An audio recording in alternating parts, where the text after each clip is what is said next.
8 lots totaling about 38.8 acres. Is located within District 1. Ex partes on item 4.7. Yes, I met with the applicant. Can we turn your speaker on? Microphone. There we go. Hello, yes, I met with the applicant yesterday via Zoom for half an hour. Thank you. You're welcome. Anyone else? I met with the applicant yesterday via Zoom just to go over some general project details. Okay. Same. Okay. Well, thank you. All right, good morning, Commissioners. My name is Evan Langen. I'm the project planner for this item, which is a request for plot plan permit number 22004 and related general plan, tentative parcel map, and change of zone requests. The project site comprises 8 lots, totaling about 38.8 acres. Is located within District 1 and the Mead Valley community portion of our county. It's bound on 3 sides by streets, Walnut, Patterson, and Ryder, and is presently vacant. The general plan land use designation for the property is community, or for all of the properties comprising the project site, is community development, medium density residential. Surrounding land use designations are rural community, very low density residential, that's to the north, to the east, the same as to the south, and to the west, community development, medium density residential. Zoning for the property, there are 3 different designations for, again, the lots comprising the project site. R1, one family dwellings, that's 3 of the 8 lots. A11, that's light agriculture with a 1 acre minimum lot size. That applies to 2 different lots. And RR1, rural residential, 1 acre minimum lot size. That applies to 3 lots. Surrounding zoning to the north, RA1, RR1, it's rural residential, 1 acre minimum lot size. To the east, A11 and RR1. The same to the south, and to the west, R1. Surrounding land uses, or beginning with the project site itself, it's vacant, and then those surrounding vacant, or to the north, vacant and residential, scattered residential development. To the east, exclusively residential development on several lots. To the south, vacant and residential, again on several lots. And to the west is a subdivision of numerous lots, and again, all residential. So the project comprises several different components, as I mentioned at the outset, beginning with the general plan and change of zone requests. This request, the general plan amendment, I should say, the first request is a general plan amendment, and it's qualified as an entitlement GPA. It would revise the land use designation for 6 of the 8 lots comprising the project site from, again, community development, medium density residential to community development, light industrial. 2 other lots, those are at the west. If you look at the upper right picture there, the sort of offshoot, if you will, of the largest parcel, those are 2 lots, and those would remain the same. They're not proposed to change. To clarify, a foundation component amendment is not required for this project, nor is one requested. The community development designation would remain the same, even when the land use and the zoning, or if the land use and zoning were to change. A minimum of 3 findings are required to approve a general plan amendment. Staff recommends that the requested GPA would not conflict with the general plan or its vision. Put another way, that all the findings can be made to recommend for approval of that component of the project. So the change of zone then, again, it would be revised from 3 different designations, R1, A11, and RR1 to IP, which is Industrial Park. There are 4 findings required to approve a request for a change of zone, and as with the GPA, staff recommends that the change of zone would not conflict with the general plan, including specifically the county's vision within that document, and would continue an evolving pattern in Mead Valley, a transition that has been occurring from predominantly residential to industrial development, or more specifically, warehousing. Another component of the project is a tentative parcel map that would subdivide and or reconfigure the lots comprising the project site, 8 of them, or the 8 lots of the project site, into a total of 11 different lots, although the great majority, if you will, of the final project site is that parcel 1, the site that would contain the warehouse. There are a number of other so-called lettered lots which would be retired, otherwise retired from development. So only that parcel 1 would be eligible to be built, and again is proposed, of course, with the warehouse before you this morning. To the development entitlement, again, plot plan number 22004. Again, the major project boundary is that parcel 1. Again, there would be a total of 11 lots, but only 1 of them would be able to be developed.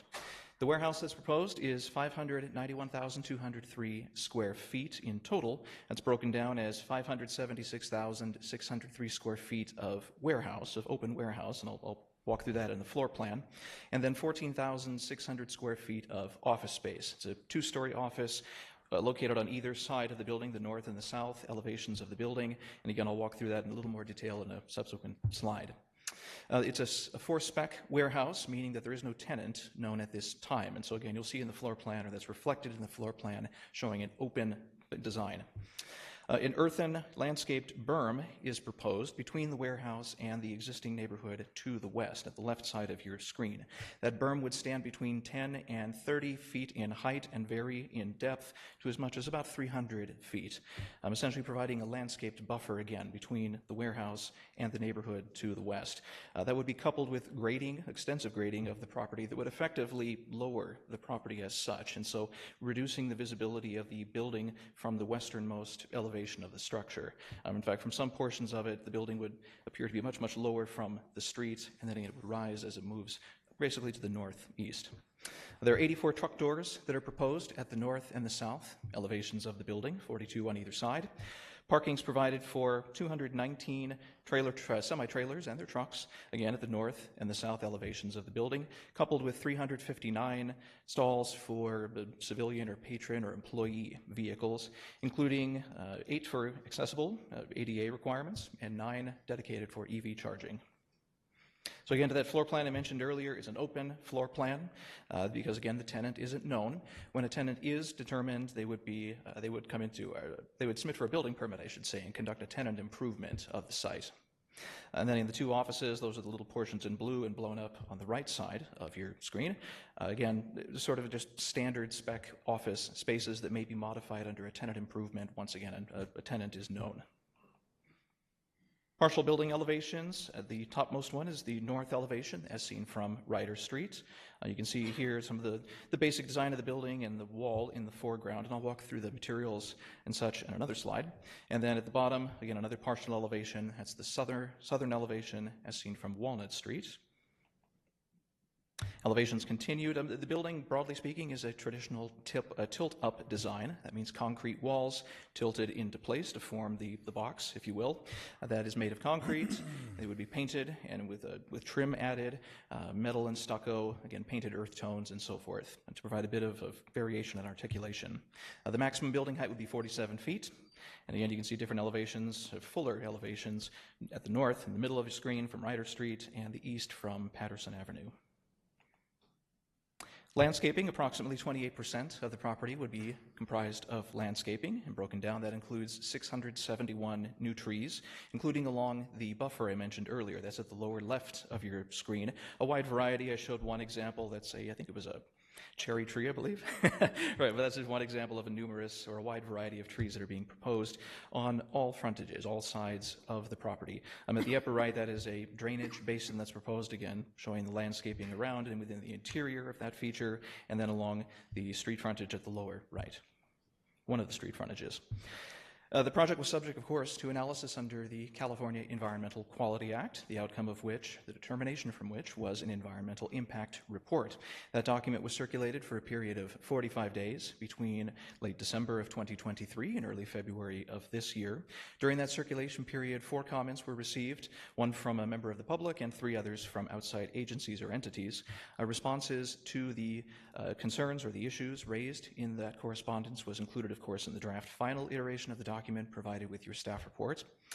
Ultimately, the EIR concluded there would be significant and unavoidable impacts within 2 areas. Within the analysis area of noise, and specifically applied, that means sound received by 3 residences along Patterson, just north of Placentia, a noise from vehicle travel along that road, and then also within the realm of traffic. Now, the project would ultimately, per the analysis, generate a number of vehicle miles traveled from employees and from future employees, I should say, that would exceed the city's threshold for significance, and again, significant impact under CEQA. Because that is the result, a statement of overriding consideration is required, and that was included along with the mandatory findings, therefore, in the draft final version of the document. Public outreach and correspondence received. So the applicant conducted outreach in a variety of ways, mostly door-to-door surveys that were conducted over a length of time between January and November of 2022, again door-to-door, reaching ultimately about 125 different residences. The project was also presented to the Meade Valley Municipal Advisory Committee, the MAC. The item was recommended by that body to move forward in the development review process. To correspondence, as of this morning, 29 items of correspondence have been received. 5 are in opposition and 24 are in support.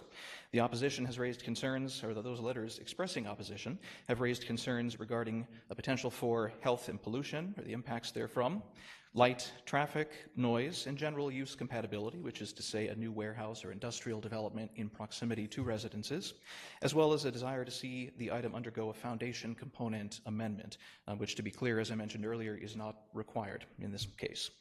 Items of support, or those letters showing support, include highlighting of new employment opportunities, landscaping and trails that are proposed around most of the perimeter of the project site, the general building and site design, and specifically the thought, if you will, put behind limitations on truck entry and exit from the site, limitations on left in, right out, and so forth, the additional tax revenue that would come from a new building of this type, and a desire to just generally see a presently vacant piece of land developed. And so avoiding the potential for homelessness, et cetera, et cetera.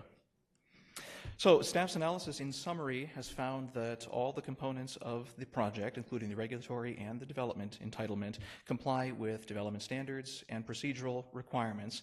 And as I said throughout the project, staff can make findings to recommend for approval of all of the various components of the project. In light of that, staff has the following recommendations to this body to take. To adopt a resolution, that's number 24-0007, recommending adoption of, and this is to the board, of course, recommending adoption of General Plan Amendment number 22-0003, that the Commission recommend that the board certify an environmental impact report, along with an adoption of a statement of overriding considerations and mitigation, monitoring, and reporting program, to tentatively approve General Plan Amendment number 22-0003, revising the land use as listed, to tentatively approve change of zone number 0003,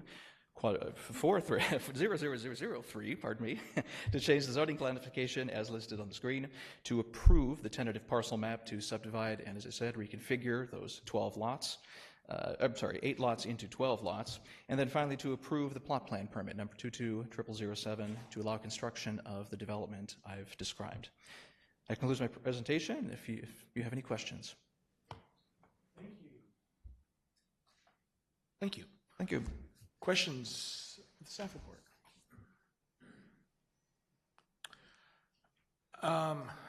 Can we pull up an aerial of that area? And I just want to see the traffic, the path that they would take to get onto the freeway.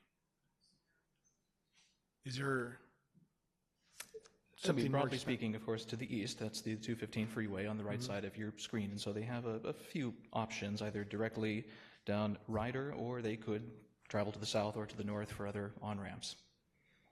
But broadly speaking, of course, the freeway is to the east, and so that would be the path of travel.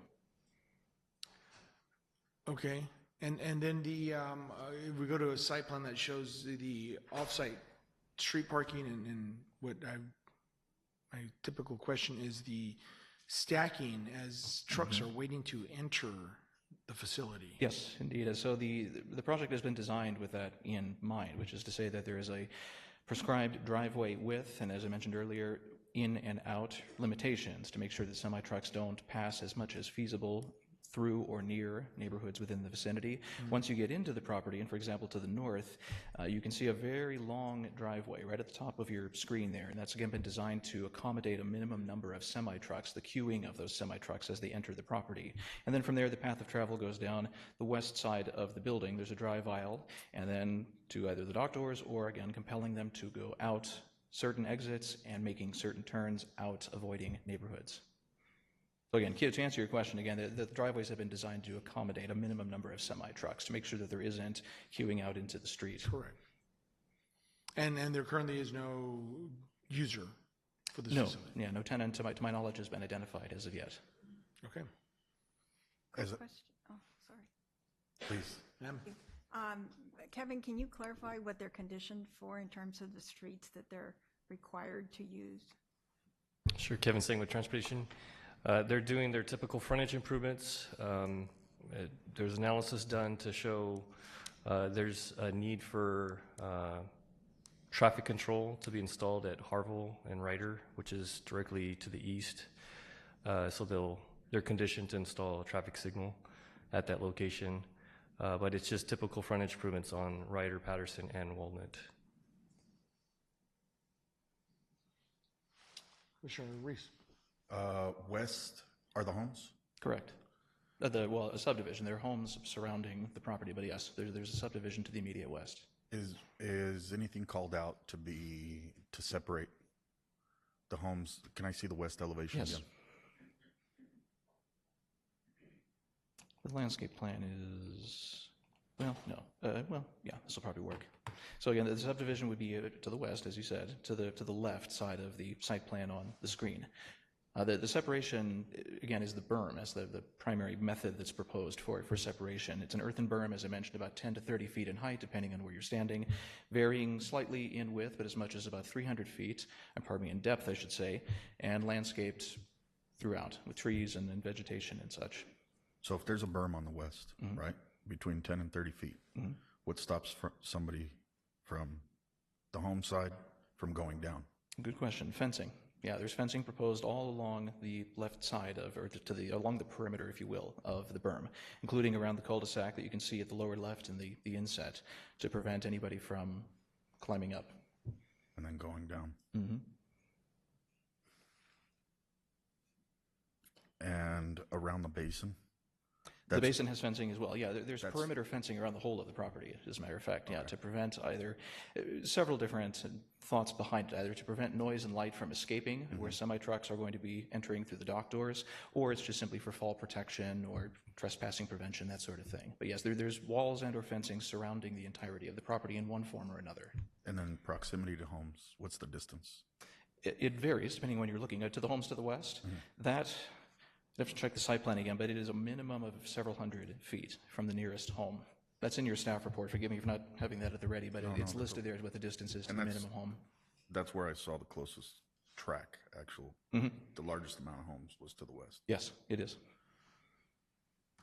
I have some questions about the percentage of landscaping. What is the typical percentage of landscaping that the county would like to see? For this zone, I believe it's a minimum of 10% landscaping, so they would be exceeding the minimum under code.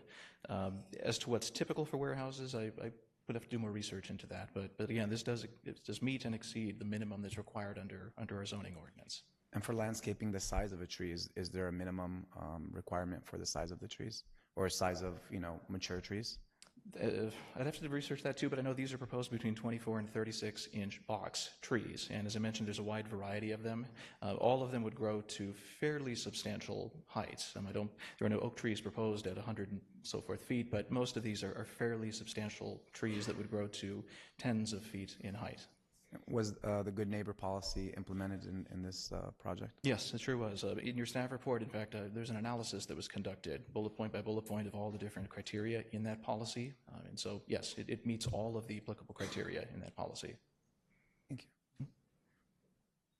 Any other questions? The staff report? I actually have one more question. Please. Since Yes. stacking is something that obviously is a major issue we have on Harville, and what is I see 84 docks. Is there a method to each vehicle needs this much space for stacking per dock? There is, and I may defer to transportation to give a little more information on some of that, but again, broadly speaking, there was an analysis that was done, which included a queuing analysis, included a truck turning analysis to see how they would navigate through, in and out of the property, and the site was ultimately designed to allow a minimum number of trucks to queue on private property, on the project site, and so avoiding, hopefully, any queuing within the right-of-way.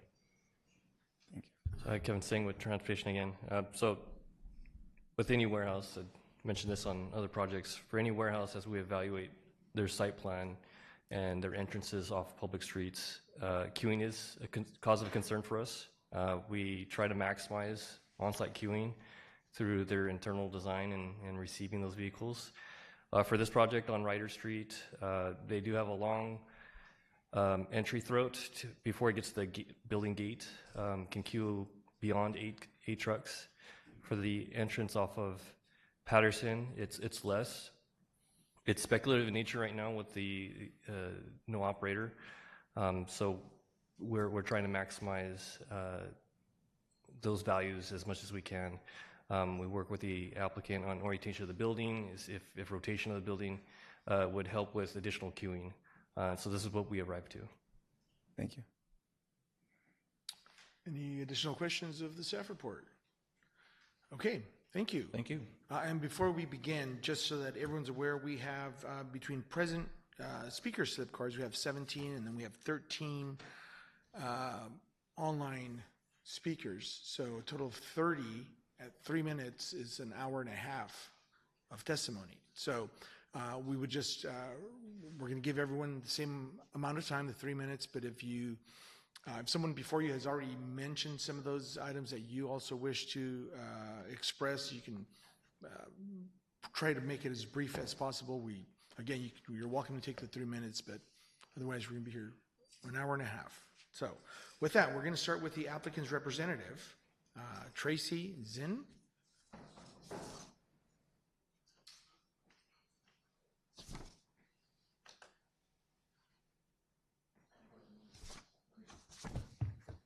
So I'm going to take one of those 3 minutes and make it real quick. My name is Jeremy Mape. I'm the applicant from Western Railco.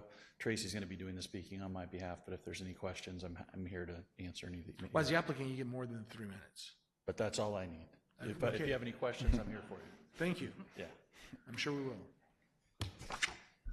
Good morning. We have a presentation, I think is pulling up. Okay, good morning, Chairman and members of the Planning Commission. Tracy Zinn with the consulting firm TMB Planning. We're serving as the applicant's entitlement consultant as well as the CEQA compliance consultant. First, I wanted just to thank staff for their 2.5 years of work on this project to get here today. We've worked with probably every department and more in the county, planning, flood control, transportation, environmental programs, you name it. They've all assisted us with the project design to get here today. There we go. Mr. Mape introduced himself. Western Railco has been operating in Southern California for over 50 years. They specialize in industrial projects, and I believe this is their first entry into Mead Valley, but they have developed projects in Moreno Valley, Riverside, Corona, other cities in the county.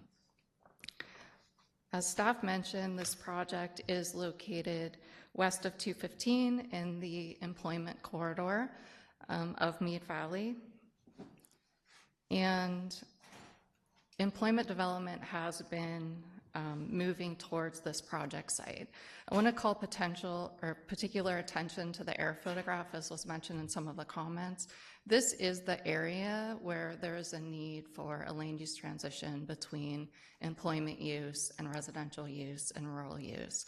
And this project has gone to great extent to incorporate design features to assist in establishing a logical physical transition between those uses. As staff mentioned, this project is in the Community Development Foundation. Although there are rural community designated properties to the north, to the west, to the north, to the east, and to the south, to our knowledge, those properties are under contract with developers, and Foundation General Plan Amendment initiation applications have recently been filed. So this area is under planning by the county for that transition between the employment and the residential uses. This is an